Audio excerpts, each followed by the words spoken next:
This episode of Instant Speed Podcast is brought to you by Kayfabe Cards. Located in Utah, Kayfabe Cards is a smart choice for all of your flesh and blood needs.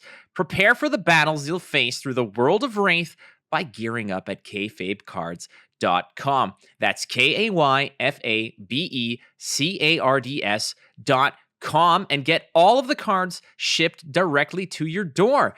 Hey, if Magic or Pokemon is your jam, they've got you covered. Kayfabe Cards has a plethora of TCG options, sealed products, and singles to keep you collecting and keep you competitive. Kayfabe Cards, be who you want to be.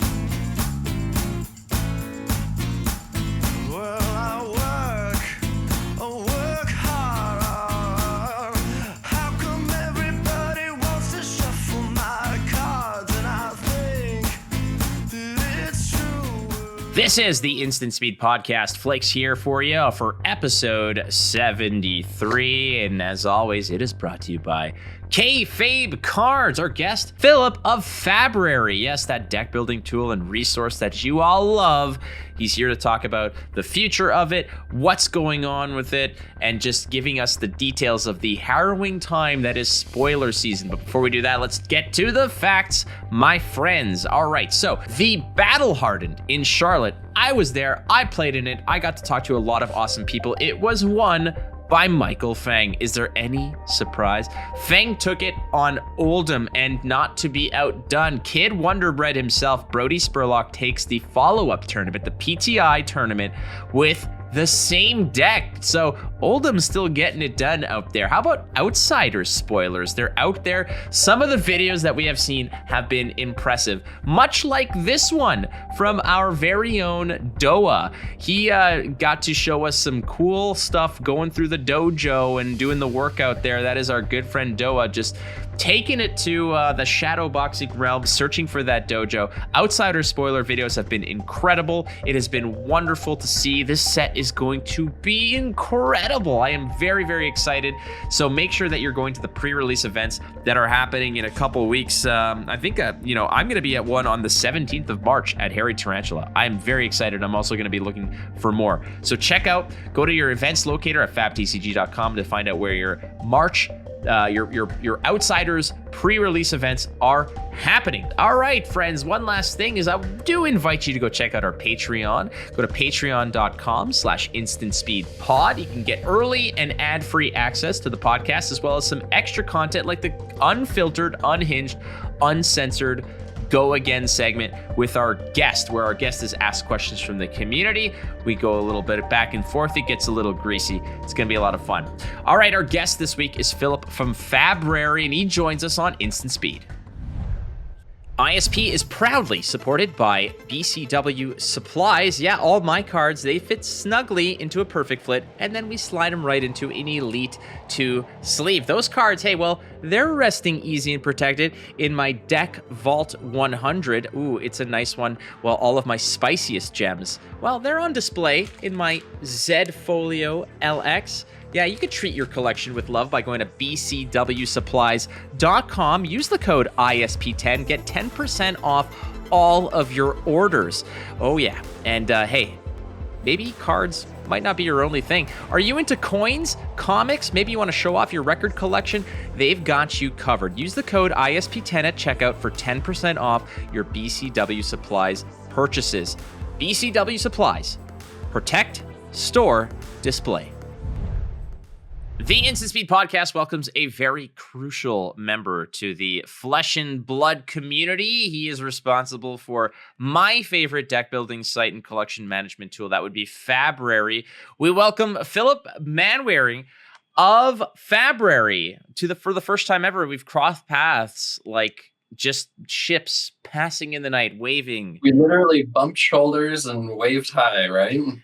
Pretty much. I think most of our interactions at events have usually been like, hey, I know you have like 4 seconds. I have 3. So we'll touch base later. And then we never do. So here we are. And what an auspicious time to finally connect after spoiler weekend. Perfect timing indeed. It's so great to have you here, dude. Again, it means a lot to me personally. I mean, I can't speak for the community, though many think I do. But I think that Fabrary has been such an incredible tool, such a great thing for everybody to enjoy and use, and it has been integral to so many people's enjoyment of the games, physically, digitally, etc. But before we get into Fabrary, it's origin story time, Big Daddy, and we want to know, Philip, where you got into card games and how that entire trek led you to where you are today with Flesh and Blood. Yeah. So Flesh and Blood's the first TCG I ever played. I've never really got into Magic. I did play Android Netrunner like 10 years ago, I think, when that came out. So that LCG, but then I've always been big into board games. Like I go to board game conventions every year. Yeah, just like love playing games in person with people, using that part of my brain that, solving puzzles and riddles and stuff like that. And I was actually looking it up in my gym profile. I think it's been exactly a year since I went to my first armory for Flesh and Blood. So I have my best friend who just lives down the street, introduced me to the game. We were playing like some of the pre-con decks to get familiar with it. He'd been playing for a couple months. And I showed up to my armory 1 year ago with my little Prism pre-con. Guess who I faced my very first game? I'm going to say it was a Guardian or a Brute. Oh, was it your best friend? It was Michael Fang, our battle-hardened champion. Okay, yeah, all right. It was a blitz matchup. I showed up with my Prism Precon. He was on Viserai because this was right after Everfest came out. Our game lasted about 2 minutes. He beat me on turn 2, I believe. And then afterwards was the kindest, nicest person and explained to me Viserai and how that worked and the deck, the cards I had and what they did and all of that. But that was how I started, and the rest, as they say, is history, right? Michael Fang is a very, very nice dude, and I got to see him in Charlotte. He won Charlotte on the Old Man, which is always great to hear. But the interesting thing about Michael Fang is, like, I've had so many just, in passing kind of third party, secondhand conversations or interactions with him, be it for Goliath Gauntlet or this or that. And I've seen him and he's always playing. He's always competing. I've watched him draft at Worlds. Like I was, just to get some insight into the drafting process and his matches, etc. And when I got to see him, I know that he practices and plays a lot with Brody Spurlock. And I love Brody. Brody to me I'm number one Brody fan in the world. And they were together. They were hanging out, and I went to go say hi to Brody, and Michael Fan was like, "Oh, Michael, how's it going?" And he's like, "Flake, oh my God." He's like, "Are you a hugger, Flake?" I'm like, "You're damn right I'm a hugger." And big hugs all the way around, and it was so great because he's just, like you said, he's just such a nice guy, and he will absolutely just completely eviscerate you in the game, and then he'll walk you through it like the nice guy that he is. Yeah. I mean, it was blitz, so we had another 30 minutes for him to do that. Yeah, he did. Person. Oh gosh! All right. Well, it's incredible how many people have had impact into the Flesh and Blood community, into the game, being their first game. You yourself, Josh Scott, the Rules and Policy Manager. I'm pretty sure that this was his first game ever, as well as first card game. Yeah, I had no idea about that. The story of how Josh Scott.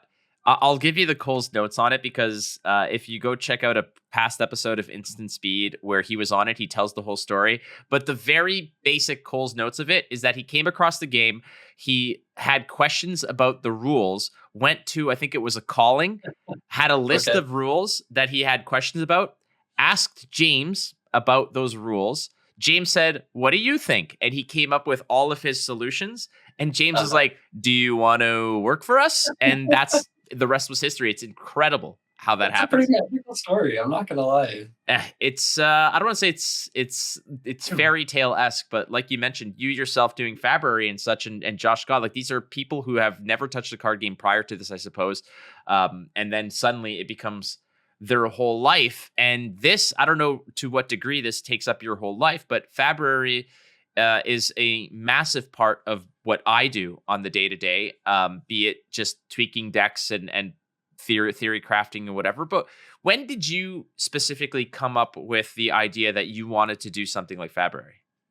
Yeah, I was thinking about this because you've given me a few of the questions that might come up, No, which this was was good. all off the cuff. What are you talking about? This is There's all off no the way I cuff. could have remembered this. My brain is frazzled as frazzled could be from this weekend of all of the hours of data entry. Yeah, we'll get to um, that too. But holy Moses, we'll start from square one. yeah, so I think it was May of last year, and being new to the game, right? So like played the precons for a while and then wanted to build more.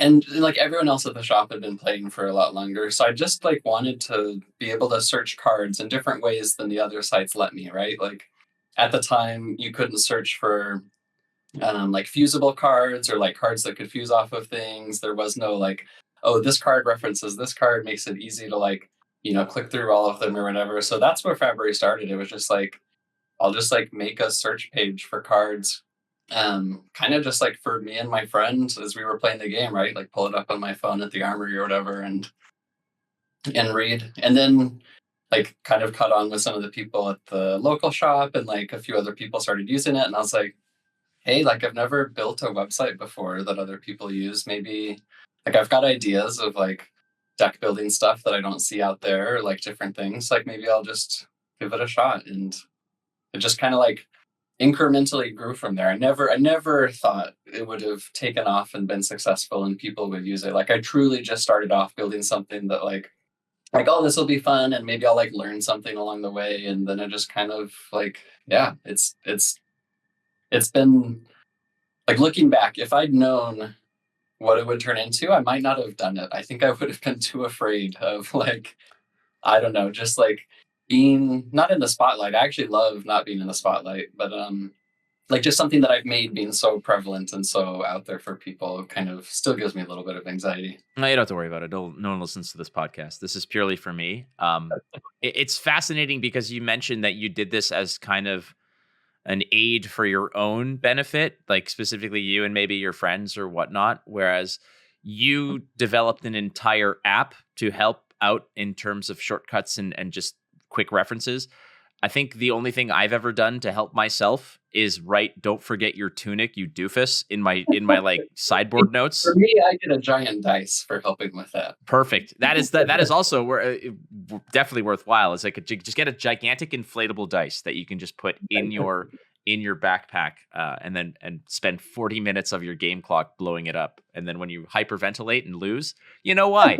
At least you Yeah, didn't there's no purpose, yeah, right? you never forgot your tunic. So the whole process with this is, you know, yours is not the only one that exists, and there's no secret with that. There are other entities out there like FabDB, et cetera. They all kind Mhm. of accomplish the same thing. Everybody's out there to get, um, their share of clicks and views and participation.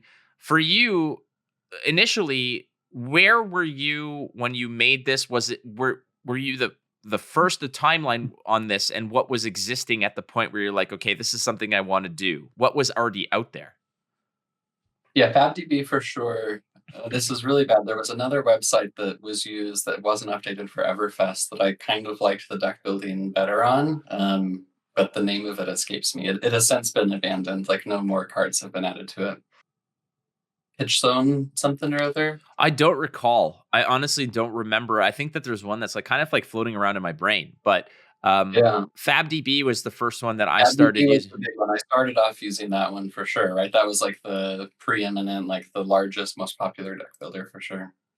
They're very good as well, and I've had many conversations with the person that develops that, Kirk Bushel, who also does like Wraith Times. Like they have Yep. a pretty big network of stuff, and he's way Yeah, back when he showed me some of the projects that he's working on. They're doing really good work over there. Um, definitely. it's not just because you're here that I'm saying that yours is what I prefer, but yours is also the one that we've been using on Goliath Gauntlet as, being just for our own reference as casters to have something there, check statistics, check this, check that, deck breakdowns. But also, my producer, Mark Gibson, is like, hey, tell him, like, I got a message from him earlier today. He's like, when you talk to him, tell him thank you for making a page that's so easy to sort of transfer or translate into production value, which is exceptional because what you've done is not just make a tool for casual deck builders who like to check stats. But for people like, 983 Media, who's doing Goliath Gauntlet, for myself, who needs, assets for production and such like that, it has been such an excellent tool in the design process of making this. You said that you've had others that you kind of look to. How do you, reconcile throwing your own hat into the ring? And beyond that, do you view those others as competition? Do you view them kind of as peers, colleagues? How does that relationship work? Yeah. It's really interesting questions there. I appreciate it. I'll start with the most recent one because I remember that one the most clear.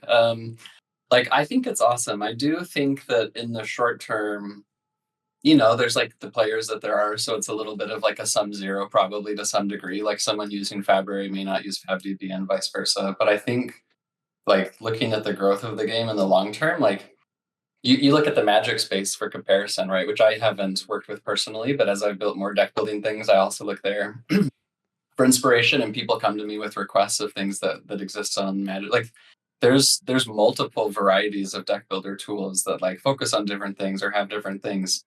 And I believe that Flesh and Blood will be the same. Like I think FabDB and Fabrary might be the two biggest right now, but I've got no doubt that as the game grows, there will be others that will come in. And honestly, I think that's great for players and the community. Just have more options, right? I think there's some competition that comes of like, trying to introduce new features and do them better than each other that everyone benefits from. And there's also just like different perspectives that might connect more with some people than others.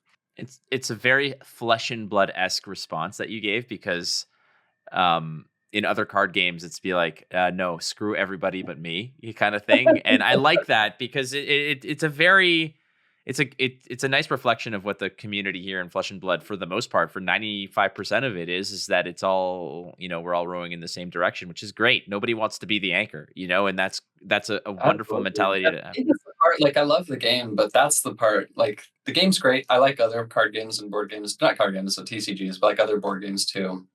Like the community here is amazing. And like, not to like blow up your ego too much, but I think like you and other creators in the space that are always putting out content and having such positivity, I don't know. I think it goes a long way towards like reinforcing those as like the cultural norms that we have. Because it's awesome. Like I go to every event I go to, everyone's so pleasant and like just like, I don't know, it's the best. I really like it. Oh, you haven't seen me play against a Briar that turns zeros a CMH, and I'm like, yeah, the positivity goes right out the window there. Then it's all business.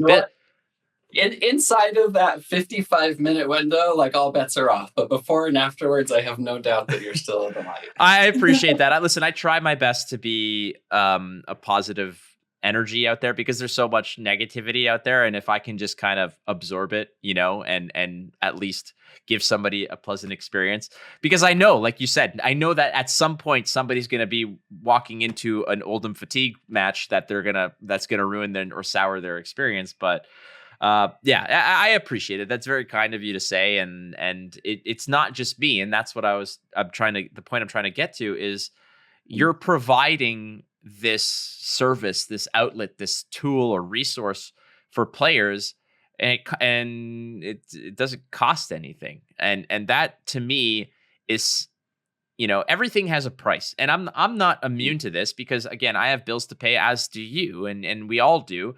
This is my career. This is what I do. I have a Patreon. I actively campaign for support and try to put content that people are willing to give up a couple bucks for, because it's what I need to survive. It's just the pure reality of it. Your product, it's free. It's and I'm curious how much time do you invest in this? What is your outside life like? Yeah.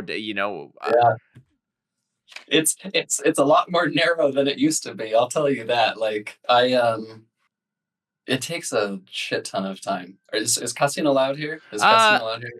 For you, it is. I know that I get messages from my producer when I do it. So the rule is, and I know that my friends at Flesh and Pod, Logan and Charmer, they always, whenever they're on the show, Logan is always okay, what I know that when we're on Flake's show, we have to behave. But when I'm on his show, it's like going on vacation for me because it's just like Legolas double shotting F bombs like nobody's business. But from what I understand, there is an algorithm that cares Mm. about swearing within the first like 30 or 60 seconds and the frequency of it. So you may have just used up the one that we have, and I'm okay with Oh, that. that was such a terrible allotment that I that Well, I I don't make the rules, dude, but I know that you I always give my guests the runway. If they want to drop a four-letter word, then go for it. we've got the uncensored section afterwards. I'll save it for that. Yeah, now we're talking. No, it's my work-life balance has gotten better, to go back to your question. Last year, but so at first it was just like it was for fun, so like it was just like whatever, right? Doing the search. Once I started getting more serious about it, and I was like, hey, there's something here. Like people are using it. That's surprising. I haven't like advertised for it. It's all organic, kind of word of mouth. I was like, maybe I'll like see where it can go. I was putting in easily 40 plus hours a week, probably most of last summer, maybe even up until Worlds last year. I think the spoilers for um Dynasty, World coming up, Worlds, like all of that was like I was massively burned out at that point and just like couldn't keep going anymore. So I took off like maybe a month or so of like any active development, kind of picked it up again around like the end of year holidays, Christmas, New Year's and stuff. Now it's probably closer to like 30 hours a week. Kind of variable. Yeah, it's a lot of time. If I look at like the little bit of money that I've made working on it, like it is not a good rate. I'm not coming out ahead in that bargain. It's more of like a passion thing for me. And I just kind of want to see where it goes, right? Like I think it could become if boy, if Fabrary could ever become my livelihood and something that I did day in and out, I would be the happiest person in the world.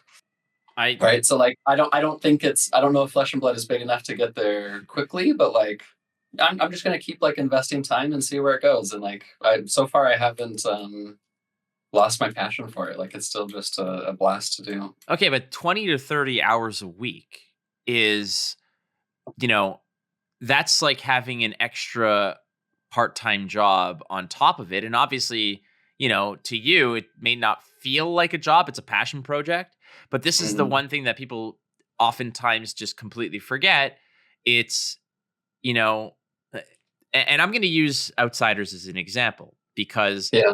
Outsiders drops and LSS Mhm. doesn't give two flying Fs about if they can upload the cards to Talishar or to Fabrary or to FabDB. Not that they don't appreciate these tools, but Uh-huh. their planning doesn't put you. They don't call you and say, "Hey, we're gonna release one card a week, so you have time to upload If it." I had a second wish besides Fabrary being my full-time job, it would be getting a data sheet with images before the spoilers drop. LSS, if you want to make a birthday boy's wish for my birthday day, Is it your that is birthday what today? I would this weekend. Well, So happy birthday. LSS has 4 days to send over the list for Dusk Till Dawn. Well, that already got leaked, so you might actually be you might actually be there. That's part of it. It's like the fact that it's not just like, okay, I have that aside, the fact that 20 to 30 hours a week of unpaid hard work for the benefit of the community, that's noble. That's a valiant thing that you do for everybody, and we all appreciate that. But it's not just like, oh, well, you know what? Like I'm gonna do like I got time today. I'm going to do like 4 hours today. Maybe tomorrow I'll do 1 hour or whatever. Maybe on Saturday I'll crank out like 6 hours because I got nothing better to do. It's a rainy day, whatever. We'll parse it out like that. This is something like, oh, spoiler season. So you've got to upload all these cards and do all this stuff and make sure that it's done, because if it's not on Fabrary 17 seconds after it's posted to Reddit, then people are going to lose their goddamn minds. And irrationality in the internet, like are in Oh, I continuous definitely got humping some of those. sessions. I definitely got some of those messages this weekend where I just couldn't help but send back a laughing emoji. Well, what can you do? Like literally, what can you do? And so I want you to sort of pull back the curtain here a little bit and talk to people about because everybody thinks that spoiler season is the best time of the year. It's Christmas for a few Mhm. days. We get new cards, new interactions, new artwork. It's amazing. It is awesome. For you, it must be like while we are the kids on Christmas morning, you are the elves just slaving Yes, away, just making it happen the on a tight budget. ununionized elves. Yeah, yeah, exactly. And then you have Santa Claus, James White, who's there cracking the whip, being like, "We need these toys by like 7 p.m. I got a billion houses to do." Yeah, it's a lot. I took off knowing how it went for Dynasty and for Uprising. I took yesterday off of work just to like have a day to recuperate. Also knowing that like the box breaks, were happening close to midnight and there'd be more images. One good thing that happened this year, well, I'll walk you through like the process a little bit in case people are not bored out of their minds with it. So Tyler Luce, I don't know if you've like seen him around on some of the social media. He also got a spoiler card this year. He maintains the best, like by far the best data source for Flesh and Blood cards. And he's got it all in like CSVs, like spreadsheets, and inside of like a GitHub repository that anybody can use. Fabrary is built on that data set. If that data set hadn't existed, Fabrary would never have, like, I wouldn't have been able to get Fabrary started. So he and I collaborated for Uprising and Dynasty and getting all of these cards added. And we have a Google sheet now, and so we just have like out 000 through 238, all of the different card attributes, and then we kind of just like tag team during the day, and cards will drop. You'll reveal your sick legendary card, and then we'll go in and like type everything up and try to like grab the image and stuff and get that off. But this season, for the first time, we had some volunteers in the Discords that were in helping us out with the data entry, and it made such a big difference. Like it was still, I woke up, worked on spoilers until I went to bed, Saturday, Sunday, and then some on Monday. But like having other people helping out was massive. And then Will Reinhardt, who helps out with some podcasts and the Wraith Times, he's out there. We're grabbing like screenshots and stuff from YouTube videos, Instagram stories, like who knows what, all of the distortions of the card. He's got little tools that he uses to like actually make the cards look decent so you can read them. Excuse me. So it's kind of all of us just like collaborating over the weekend and pulling it off, and it's exciting. It's a lot of work. We're looking for ways to streamline it. That's I don't know if you have like more specific questions, but that's kind of like what we go through. I just wanted to find out more or less what the process is like, because it seems like, a bat out of hell, hair on fire kind of situation wherein, like I mentioned, you're not part of the process. You're not on their radar when this is going down. And it's not because they don't like you. It's just because, it's a matter of, keep up or, tread water or sink. Like that's kind of where you're at.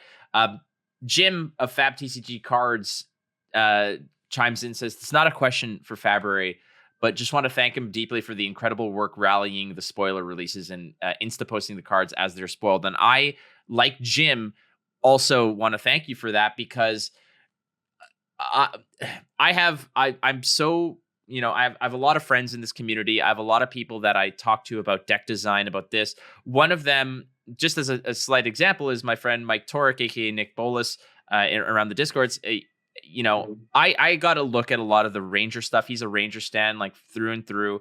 And I told him, I said, dude, you just wait for this stuff to come out. There's going to be some great tools for you to work with. And the second that they were revealed, like within hours, he's sending me deck lists.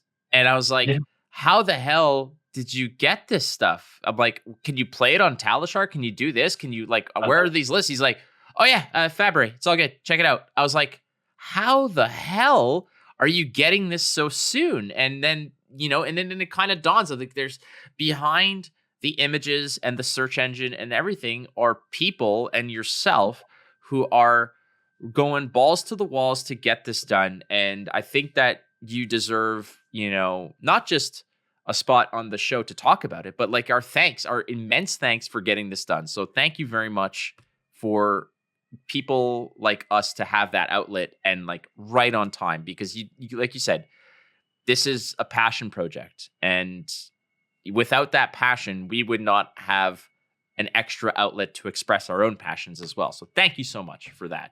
I appreciate it. You're welcome. It's a lot of fun. It's a lot of work, but like every time we do it, it gets a little bit easier. We figure some things out. We make it a little bit simpler. I did look up, knowing that we might talk about this.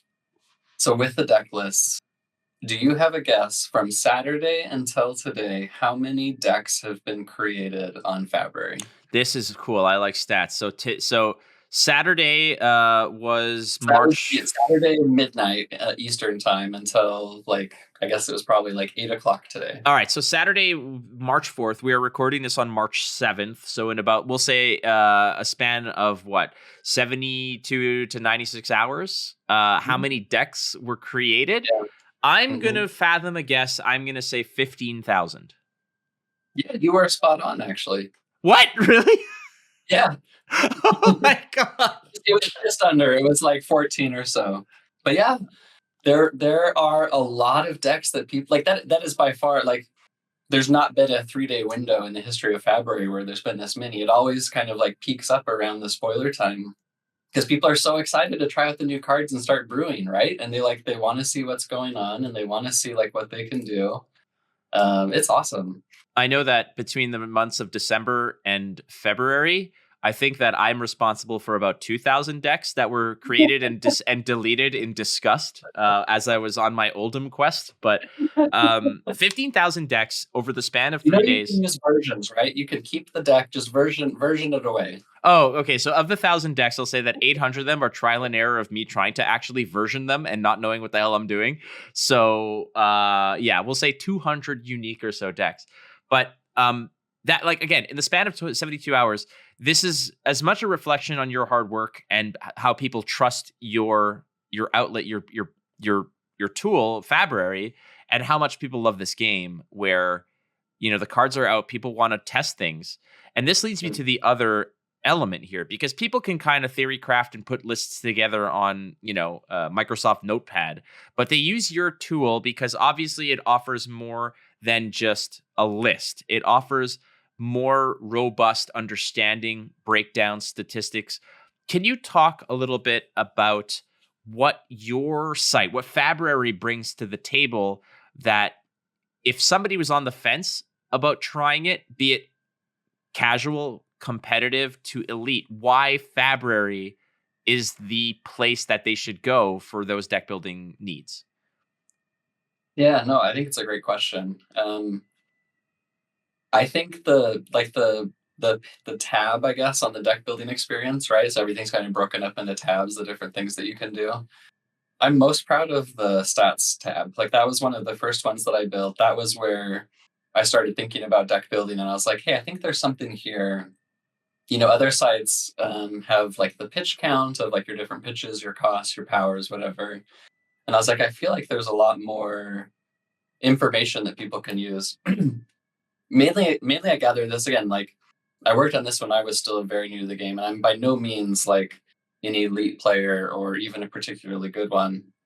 But I like frequent the discourse and I'm learning, right? And I'm trying to get better. And I noticed that the really good players would like describe their decks and describe the theory behind them with certain things. They would talk about, the ratios of attacks to non-attacks. And I was like, that seems like a reasonable stat to include in deck building, right? Every hero has like different kinds of stats that show up. So like if you're building a ranger deck, it'll tell you how many arrows you have in the deck. If you're doing a brute deck, it tells you how much 6 power you have, because everything cares about 6 power cards. So I try to have like a very like comprehensive and also like tailored view for like, whatever that person might need. And then the thing that I just thought was the coolest is I was listening to Pitch Perfect early on. Yuki Lee Bender was there, I believe, talking about her Lexi list from Pro Tour last year. And they started talking about this thing called like a hypergeometric calculator. And I was like, what on earth is a hypergeometric calculator? And I look it up, and it's like a thing that exists in the Magic world, and it can give you like the probability of like drawing certain cards in hands, right? And so Yuki's talking about how she like used that for like ice and arrows and like the ratios and different things. And I was just like, this is phenomenal. Like, doesn't exist out there for Flesh and Blood. Like, I'm gonna go see what it, I have no idea what this is, but surely someone can tell me how to write it and put it in. And like, I use that all the time. I use like, yeah. So sorry, that was way too long-winded. No, that's what we're here for. It's not long-winded at all. If it's a complete answer, that's what we're seeking here. I mean, that's what I like to hear. And then I think the second one that I think is like it really differentiates Fabrary currently is having these matchups, right? Being able to specify like a sideboard configuration based off of like the deck archetype you're playing, the hero you're playing. You can slice and dice it any way you want.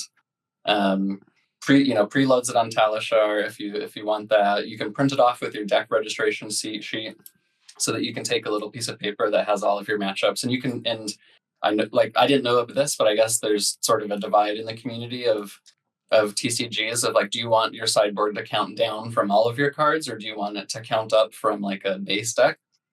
Fabrary supports both. You go set that in your preferences and your profile, and what you print off your matchup guide, it'll count down, it'll count up, it'll do however you want to do it. I use that I take that Armory still with me.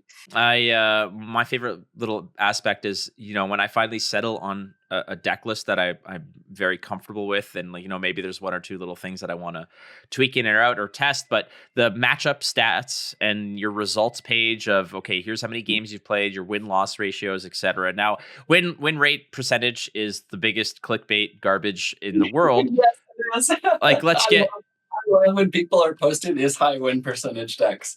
It is. It makes me so happy inside to see the joy that they derive from this number that doesn't mean anything. But you sniff that bullshit from a mile away, like absolutely, and it's the biggest clickbait garbage in the world. It is win rate percentage. Is like it's the clickbait photo version of this. You're like, that bull crap. That's basically what it is. Ultimately, though, when I look at it, like I that is very fun for me to look at, because it's not about the overall win rate or whatever, but it shows me specifically where I'm having trouble, because it's, if I'm beating up on, it's like, oh, I'm 100% win rate on Katsu, I'm 2-0. It's like, who cares? That doesn't matter. But I've played against, 15 Icelanders this week, and I've only won 6 of those matches. Clearly there's something lacking there. So you can kind of, pick and choose some of the information from that way and infer it in certain ways. But it's not just about win rates and those types of distributions. You're also finding great ways to integrate and pair up with other tools that are out there, such as Talishar. And I want to ask you, particularly because it's clearly no secret that you have a very close relationship with Talishar, because I can click a button on your site and get directed directly to their site and have all the integrations of the sideboarding and whatever there. How would you describe your relationship specifically with Talishar? Oh, those people are great. They're awesome. I remember, still early on and still today, but like especially early on, I was like Fabrary was like nothing.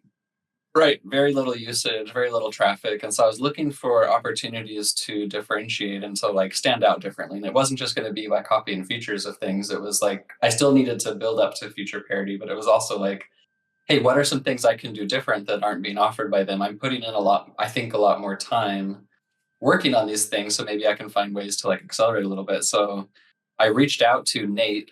He was the only one working on Talishar at the time, I believe. And I just messaged him and said, hey, like, I see you working on this site. Like, I'd love to set up an integration with you. Are you willing to work with me on it? And he's like, of course, absolutely. And so we started working on it. And like, like Tyler having the data set, Fabrary wouldn't have existed without it. Nate not being willing to work with me, right? He could have easily said, like, Fabrary's nothing. People at the time, people couldn't even deck build on Fabrary. I was loading tournament deck lists on Fabrary as a way to like test the deck building features myself before they're ready, but you couldn't even deck build on it. You couldn't create a user account or anything, right? For him to say, like, he could have easily said, hey, yeah, come talk to me when, you're actually like a site worth talking to. I'm just gonna, go after the big fish here. But he worked with me, and like, it's been incredibly collaborative. We work on the stat stuff. Obviously, I've got like the meta stats coming through to show that all of the stats on the decks. Working with Jotrick for a long time on Talishar. It's been great. Every single person I've worked with there has been a pleasure and delight to work with, and it's been a lot of fun. It's important that you mentioned that the whole fact of, you have this self-assessment of like, who the hell am I? Like, what am I? I'm nobody. I don't get traffic. I don't get clicks. And the problem is, and this is something that, you clearly have felt. I have struggled with this. Many people who listen to this people who are out there doing things right now are probably struggling with this as well. It's that it's so difficult to find your value and your worth when you are so bombarded with these tangible metrics that are meant to evaluate your worth with data and numbers and give you a report card and such. And I have to, and I will never forget this. People like Jonathan Job of Kayfabe Cards, who owns Kayfabe Cards, who when we met, he didn't know me, but he knew of me to a degree. But when we had finally interacted, what he told me is like, hey, it's not about clicks, it's not about views, it's about who's representing you. And I thought that that was quite impactful to me. That it you're doing things the right way, and doing things the right way important. And all of my sponsors throughout my journey with Instant Speed, be it FabDB early on, be it BCW Supplies and Kayfabe Cards and such, they trusted the product and didn't care about the clicks. They just want to be associated with good things. And that's why people like yourself and Talishar, they want to be associated with good things too. And this is something that I always want to hammer home. And I hope that you really kind of take this to heart, is that we're all glad that you can see past those numbers, those metrics, those report cards as they were, to continue your passion. And we're so thankful that we do. And Nate and Jotrick and everybody who takes care of Talishar clearly saw something in you. And now it's, to me, I don't want to say they're synonymous, but when I load up a stream to stream Flesh and Blood, I'm playing on Talishar. And when I'm talking about my deck and theory crafting with chat and whatever, it's on Fabrary. Like, it's just, it's peanut butter and jelly now. Do you feel the same way? Yeah, I really do. And I think that they've both benefited each other. Like, I think one, it's like, we're all like, I think we all enjoy working with each other. We actually have like a private Discord where a lot of the like developers, like computer programming developers or whatever, like chat about these things and like work on stuff. So I think we're all like pretty friendly with each other. But also just like, if you want to look at like the outcomes and like the benefits for our sites, like I think it's been a really mutually beneficial thing to have this working together this way.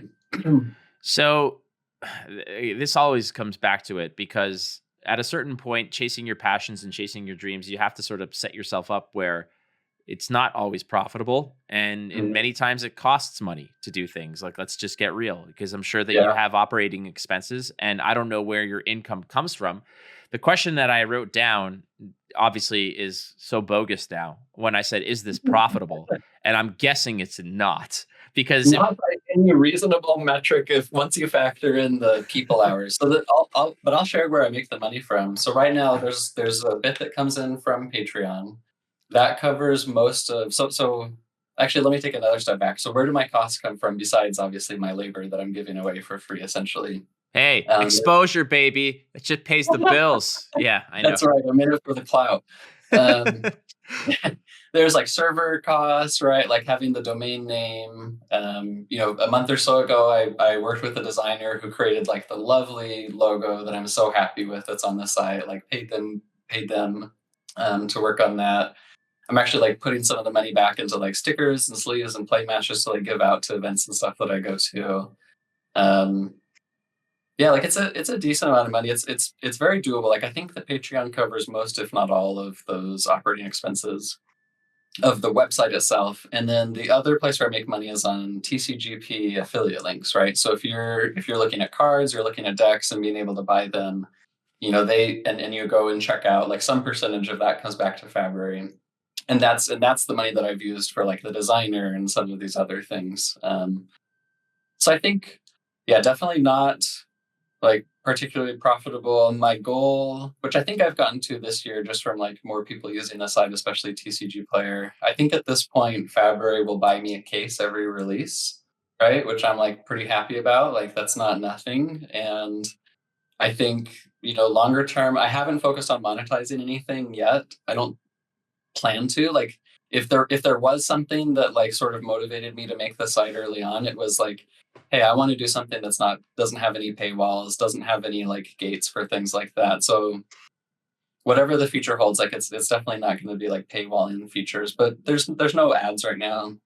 maybe that's something that I do at some point, find stuff that's like relevant, like maybe MinMax wants to put some ads up on the site or something, right? Like I definitely want to keep whatever that looks like. I want to keep it like pretty cohesive with things that people actually want and that are like relevant and pertinent and adding some value for them.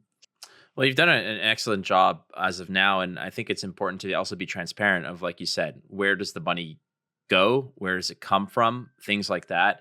You have no responsibility to tell anybody, but I think that just for it's good when people also know that, you know, it gets reinvested in, and at the same time you're rewarded for your time and effort. Nothing makes me laugh more when people call my career a hobby and that I shouldn't get paid for it, and I'm like, you got it. I'm like, let's go down that rabbit hole, mofo. Like, absolutely. What do you do for a living? Like, so at Fun. it's trust me, I've dealt with it, and that's the thing. And people have to understand that, as much as these are hobbies, perhaps to a degree, they can be.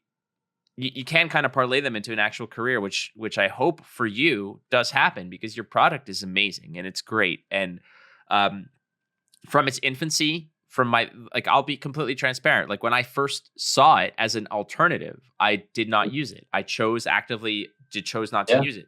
But then as it improved, I was like, how can I not? And to a degree, there's loyalty with certain things and here and there. But even when I had your competitor, as it were, as a sponsor, I was still using your site to a degree. Like, that's just the way it was, because I preferred it. And these days, it just makes a lot of sense. But there's a lot of tools out there, and for your site particularly, you know, you have built it up to where it is now. You're buying yourself a case every release. You're paying some of the bills for it and such.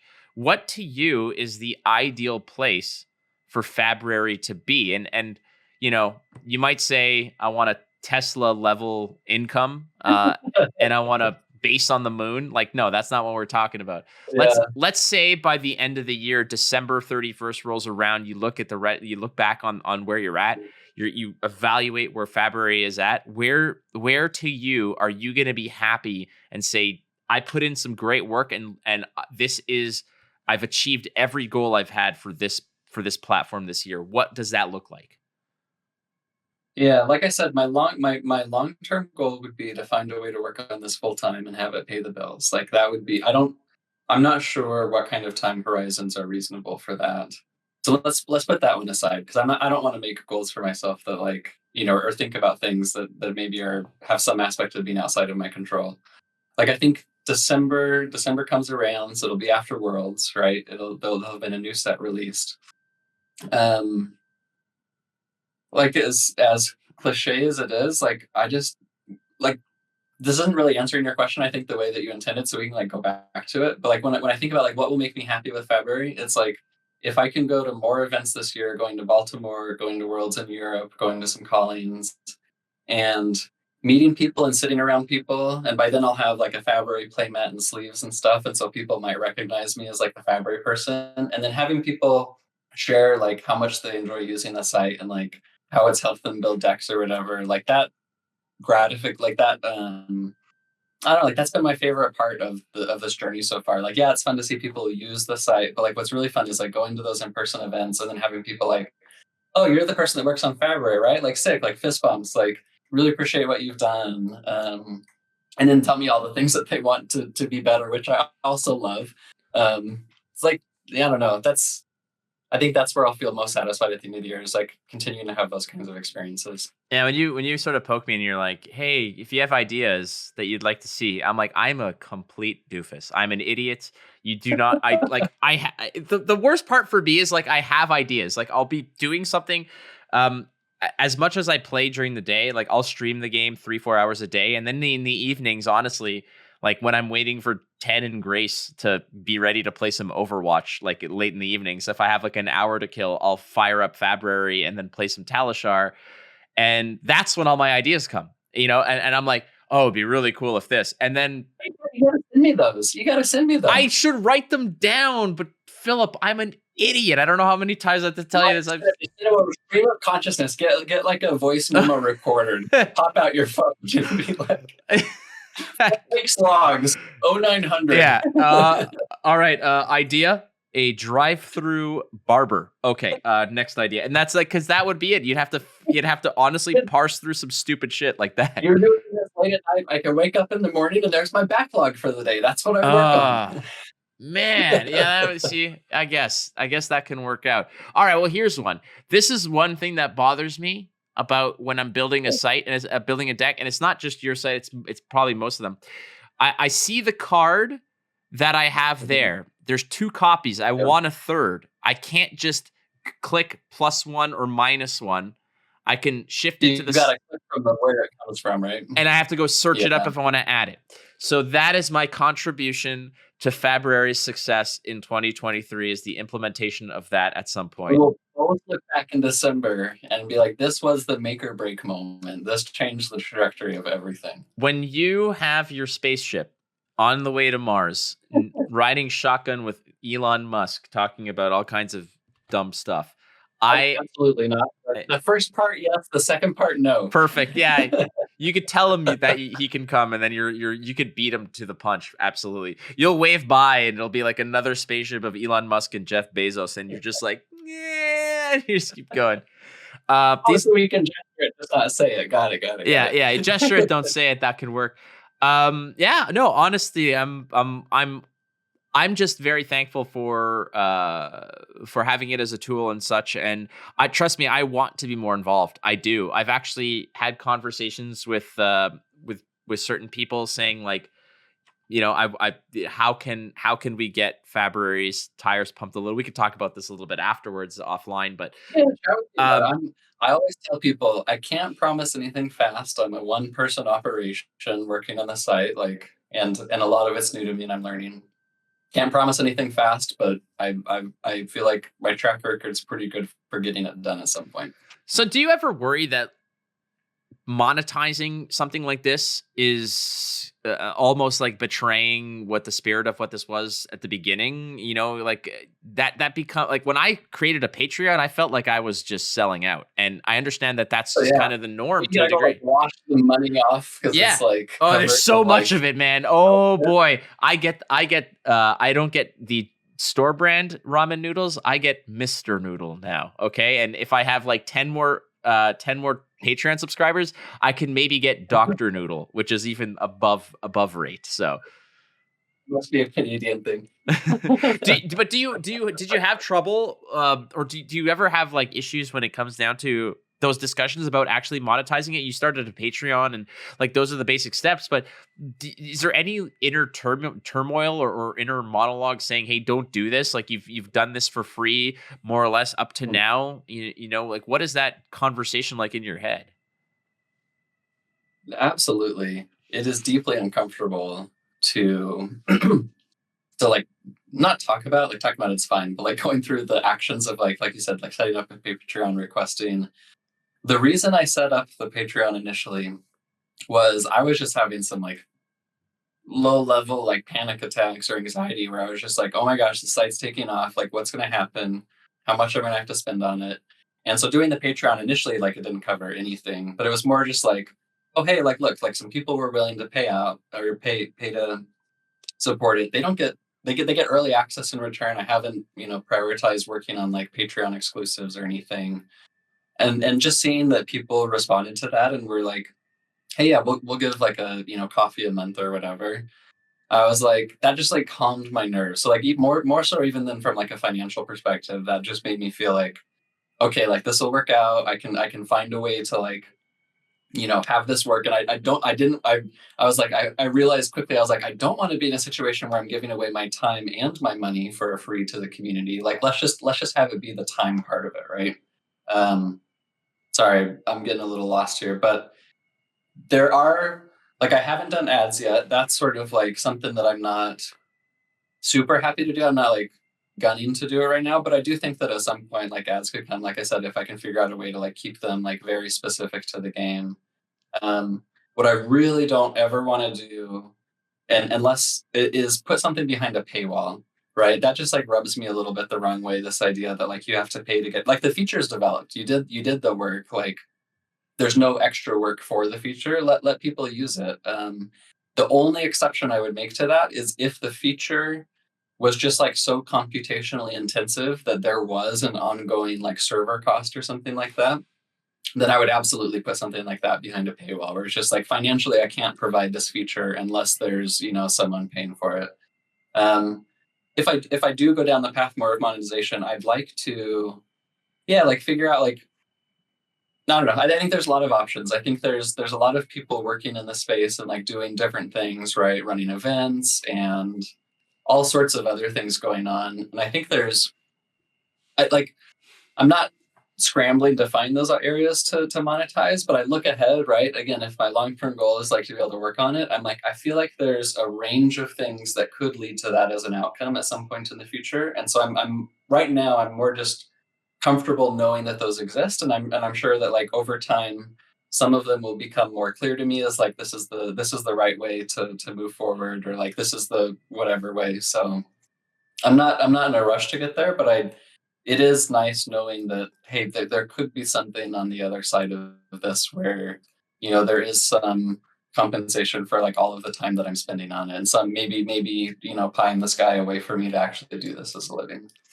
Well, speaking of paywalls, there's the Go Again segment that is hidden behind a tier 2 plus Patreon thing. So you're going to be on top of that. And so, yeah, I've just reconciled with that one, baby. I'm okay with it. I'm comfortable getting rowdy with a guest if somebody's willing to pay $5 a month to hear us talk crap about stuff. So, my man Philip, thank you so much again for doing what you do and for being on the show. It's such a sincere pleasure to use your the fruits of your labor as well. But you're also just a really positive person. Everybody I've spoken to who has ever crossed paths with you has nothing but great things to say about you, and I echo that statement. So thanks again for doing the show. Thanks so much for having me, and I'm so glad that we finally got to talk more than the 10 seconds or so in passing at a convention. That's usually how it goes. The one thing I tell people, I'm like, I'm always happy to talk. It might not be for extended periods of time, but please don't talk to me while I'm peeing. That's it. That's the one rule. Don't talk to me when I'm peeing. It happens more often than you think. I'm just like, fair enough. Yeah. I'm like, we don't have to talk right now. There's a code there. I thought that was an unspoken rule, but to each their own. We all thought, man. We all thought. All right. Where can people get more of your stuff? Now, obviously, there's Fabrary.net. I use that tool pretty much on the daily. Where can we get more information beyond that about what you do, you yourself, etc.? Yeah, so there's a Discord. That's where a lot of the like requests for new things come in. People let me know about bugs and stuff. Also, just some like friendly chit chat going on there. I've got a Twitter account. We'll see how long that lasts and how long Twitter manages to stay afloat. And then the Patreon, if you want early access to features and if you want to help support me in the site, you're welcome to support me there. Wonderful, dude. It's a pleasure to have you on, and Godspeed, man. Thanks. Appreciate it. No worries. All right, friends. To all our Patreon 2+ subscribers, stay tuned. Go to the Patreon page because we're going to have a Go Again segment with Philip where we've got questions from the community. It's balls to the walls nonsense. It's unfiltered, unhinged, and uncensored for the Go Again segment. To everybody else, thank you so much for listening. To our sponsors, Kayfabe Cards, go to kayfabecards.com, and BCW Supplies, use the code ISP10 at checkout. Get 10% off your orders. And of course, don't forget, you're not losing if you're learning, so keep playing the game. We'll catch you next time on ISP. Well,